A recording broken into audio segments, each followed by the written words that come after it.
don ba usoro la minun ko fanya men tile tay na kira ay reka kuma ba nimu dan wana ku ble ki kalle ni nyuma soro ala bolo dugo jabi ni aljana soro ni mizani giriyal ni siratu tigali no ali ko joni ka teli ka soro ala bolo ni sanga in kono ni tile tan folo in kono ka teme hali suma lo tile tan laban ka sobe ke kira ba reka kuma kan ayi bonya mi fo tile tay nga nimbe do ando kan ka boti ne fa anta do ko yere bi nimbe do ando kan ka boti ibita suranti fuila musiki lame mana kan lame ko langulu kambe sel nyoko la karala wala ambe sel nyoko la kalalula ambe sel nyoko la fereula kasla no shin nyenati mana kana ni nywana sangaba ala ko sanga mi mafala tawlimu fihi anfusakum akana yere kun to ni kaluna ni kono de jango ni selba kalo kile tan folay wala manton to de jeni boyana karamala kadi muhammadu mantoma ko mabe do je murula e bi kla kana tanta kadi doma salamo chete ala ma wor manton boya de muhammadu rasulullah sallallahu alaihi wasallam ala ya manton boya nini na nyu anawi ni ala ka kadoi ni ala ka bunai ni ala ka hadiyai ni allah taala ka ngadi ali penye aye muhammadu ni amanton keren ni mbado ni be kalu may mono de buna woro nywana la hebe fakale be kono atlitam hiji de nga hadiya min be faka nubo barango kuma fo hiji watu nga saka songo ngami abe faka ni kalu inclé tandi do donc fembadu fembo ya nedu makanti chesri aluma kefe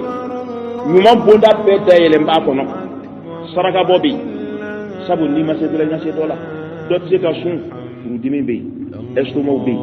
femero be sinsan be a tɔgɔ di sɔn kunna banaw bɛ yen nin n'a ɲɔgɔnnaw dɔw yɛrɛ bɛ a tɛ se ka fama ji ma o bana bɛ dɔ la dɔ se ka fama nin n'a ɲɔgɔnnaw se ka sun don i bɛ se ka saraka kɔni bɔ o bɔ i bɛ se ka nafulaw kɔni seli o seli farida 5 k'a don i ka programme na nin waati kɔnɔ i bɛ se k'o kɛ nafula mun bɛ farida n'u ko ma ko sunan rawati kiraba ko alayhi salam ni maa min y'a jɔ 12 seli ala ye ka tugu a la wallahi ko ala taala bɛ aljana wajibiya ye kiraba ko alayhi salatu wassalam jonani fajiri lansara nyefe jofla astaghfirullah jofla seri fana jonani seri fana nyefe mbi segaka jonani seri fana nyefe jofla seri fana ko kera jodi ko kera woroy kallaban ko kurakun ka do nani seri lansara nyefe ko kera jodi ko kera tay jofla fitiri nyefe tanifla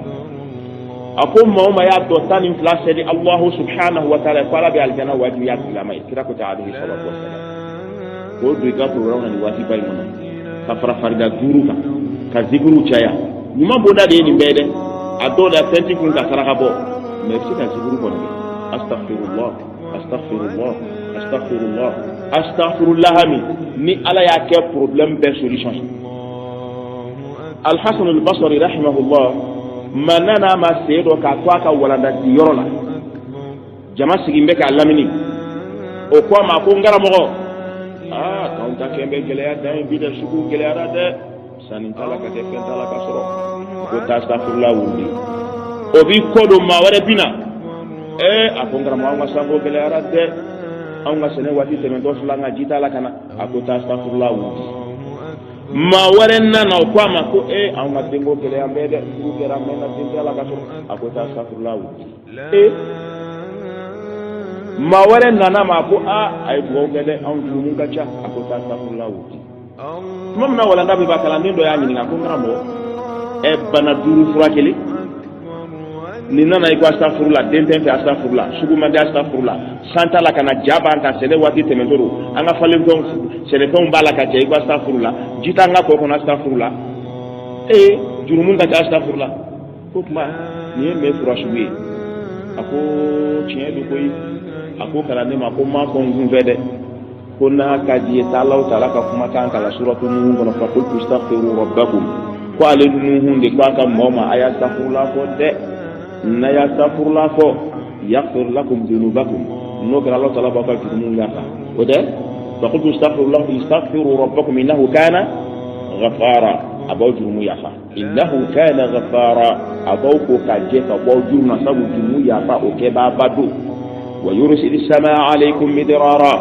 nisanji ko gele bawkan aya astaghfirullah wundi abe sanji shu annafama barkama chama miti chenike subhanallah wa yumdidukum bi amwal ikado ni wari ko geleya debe awla firu yele na fenta la kasro sarabita be to ko kele ko ngonya na ko jango kalu kire aya safurla wurdi wa yumdidukum bi amwal kaum awjidi ni nanvole abeke ka barka do ka sorola ni barka be sorola ate do yaw ko islamo mais ni barka de bora la hal ni sofa na ko diri ma ti tenye wa yumdidukum bi amwal abawjidi na ko la ka barka kala wa banina subhanallah bela maka wulu de ndaw ma ce mana musonon astaghfirullah nafa la hawla wala quwwata illa billah wa yaj'al lakum jannatin abela maka ko jiri furonye aw te jiri tu akasa aw kan na ko teja yaj'al lakum jannat wa kan jiru nye ka kan na ko nye wa yaj'al lakum anhara abela maka jiga ka ko ni tibe ko ko na fere bebe ci wanga lo islamo folo ni jamana ngona on be ko do na jege ko ngano na jege ko atungano na bidu adola lika saraka do na jege la funi tra ko di jege muna jite ko kono blu jamana ka kon sampina ni jiku bisigi ko na be jara bi so jora do kono kewanga subhanallah o ala rego kan astaghfirullah di ka ben bela jelenye yo famwa wala sa ki jesi Allahu akbar foni ni wati seram badi wa ma fani Allahu akbar o min nambo ko seli do no fede ma kele ko don baw ko fami be wala ko at-takbirul mutlaq Allahu akbar ko lablale ko kabbiri ka don ka fo seli ba kalo be bla kene kan domi Allahu akbar ko damne na de don baw ko Allahu akbar Allahu akbar la ilaha illa Allah Allahu akbar Allahu akbar ولله الحمد الله أكبر الله أكبر الله أكبر لا إله إلا الله والله أكبر الله أكبر ولله الحمد كان كيدا لك شيء إن أتو مسك لإبافو إتاتو سويبافو إدالين بافو يعني شنو وكيتا ni yele mana ki nyejura ibafo ibiga mobile direction na ibafo ibiga motoni na ibafo ibiga nuso pedali ibafo ibiga nako kono ibafo ibiga tele la ibafo ibiga bureau kono ibafo ibiga magasin kono ibafo abe barka du ka jagola ne ba ibiga gabu kono be ni fo ibiga du kono fura ibafo ibiga denu ko ni te nyele kono be ni fo subhanallah ne fa ala ya unadia anganje siri boy adabi to onlela o ko ala mi toto mamadou mando nyede wala ko ala ko ru ko ka taya o bi ni be de fe kelengele mi ya muqayyadu yesa o yala ko ru mun be siri faridawla o be ke ya mandinga ni ko ni yesa ngani kile tan folen ngoni be ka ala ko ru ko ka taya o de sadra imam al-bukhari rahimahullah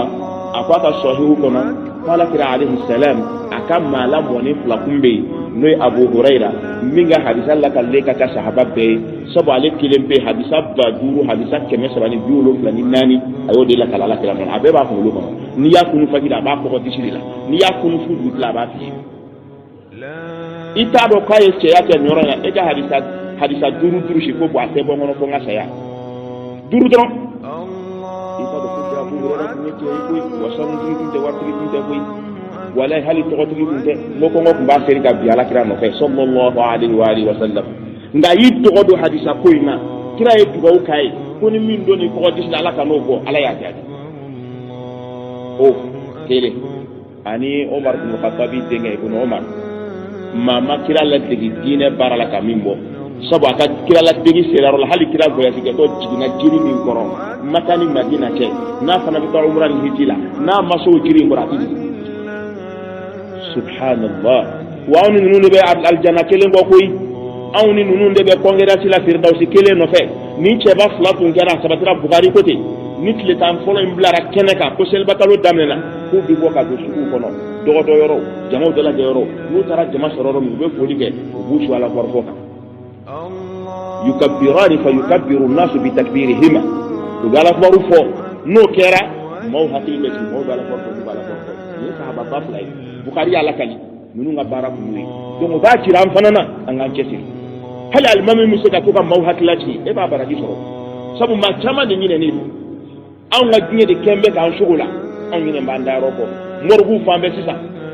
olu se tɛ tile tan fɔlɔ bato la bilen ayi olu b'a la wari dɔ banna bilahi anw ka morigu fan bɛɛ janasaw programme bɛ k'a bila sini na i kɔrɔ la hawla wala quwwata illa billah n'ala y'o jire la o la hali bi k'e k'i fari faga san wɛrɛ ɲanguma b'an dɔ la kelen sɔrɔ cogo min ala kelen de b'o dɔn o la maa o maa ye maaw hakili jigin an na n'u ye ala wari kelen fɔ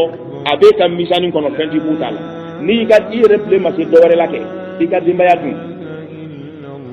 k'i sigi ni denmisɛnninw k'a fɔ barika na don e ka du la sigifɛn juguman bɛ bɔ olu ni ala tɔgɔ tɛ to du kelen kɔnɔ sigifɛn jugu i ye sira ɲuman don i denw kɔrɔ hali ne ɲɛ tɛ kɛnɛ na don min n'olu t'o fɛ ka nin sanga ɲɛnama in barika ni ɲɛnamaya ni ala wari fɔ ye e dalen b'a baraji sɔrɔ an kana k'an yɛrɛ ma jugu ye ala ka bɔdaw d'an ma ala k'an sutura fɔli ala ka barika don a la n ba dɔn n bɛ kuma datugu ni min ye ɲɔ bɛ ɲɔbugu ta k'an b'a la dɛ sanga barika ma don aw bɔra k'o mɛn nka bilahi silamɛya ye kado o kado d'an ma a ye bonya o bonya k'an ye a bɛɛ b'i labɛn ni fɛn fɔlɔ min ye o ye ala kelebaaziya ye o ka jɛ bɛɛ ye kolon bato b'a nafa tɛ nafa sɔrɔ nin tile tan fɔlɔ in na dɛ maa o maa dan bɛ kolomisɛn ko la e sen t'a la a tɛrɛti e k'i sen bɔ taa kolonko in tuubi fɔlɔ i ka kolonko in dabila tɔgɔfɛbila bɛ min bolo e b'o cogo la dingɛ sen bɛ min ka du cɛ ma ka fɛn dɔ k'a kɔnɔ kun dɔ kama ye e sen t'a la dɛ i sen bɔ e min dan b'a la ya mangi ɲininka ko turabu ni laturu ni buguri bɛ fɛn ye e k'i sen bɔ kɔnɔ e ka k'i ta in e min bɛ jinɛ tɔn na e min bɛ wɔkulɔ tɔn na e min b'a la ka kantigɛli kɛ lɛngɛw ni danguw ni kɔw la kɔsɔnnaw ne fa nin si sen t'a la fɔlɔ kelen filanan an dama ni ɲɔgɔn cɛ n fa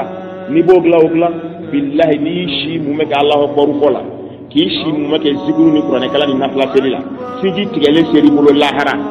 a bɛɛ lajɛlen kun ka dɔgɔn i ka sinji tigɛ kiri kɔnɔ an k'olu dilan fɔlɔ dɛ min bɛ ɲini an fɛ o de ye o de ye fɛn fɔlɔ-fɔlɔ ye n'i b'a fɛ i ka maɲumanko seli k'i nafa i ka wurudiw k'i nafa i ka kuranɛkala n'i ka saraka bɔlen k'i nafa i sinji kun ni sinji ma ɲɛ i min b'a la ka so kɔnɔ e ka ɲɛ furu ɲɔgɔn b'o cogo la sigi ɲɔgɔn bɛ ten baara ɲɔgɔn hakɛ bɛ ten kiraba alayhi salam hali saya sigara a bɛ sigara de la kuma bɛ tigɛ tuma dɔ kuma bɛ na a nɛ labilalen a ko alayhi salatu wa salam a bɛ sigara kɔnɔ sigara n'a gɛlɛya as-salat wa ma malakat aymanukum a y'aw janto seli la farida a n'aw bolo marafɛnw min nana worotan na sunna ni farida a ma boli kɔ koyi e de bɛ k'o lakasi k'e biri bɛ misiri kɔnɔ k'e bɛ ala fɔrɔfɔ la hɔrɔn ala tigɛr'i la muso yɛrɛ b'o cogo la koyi i ye ko kɛ ala ko in na ni min cɛ dingɛ ɲini fu don ko ye nin ye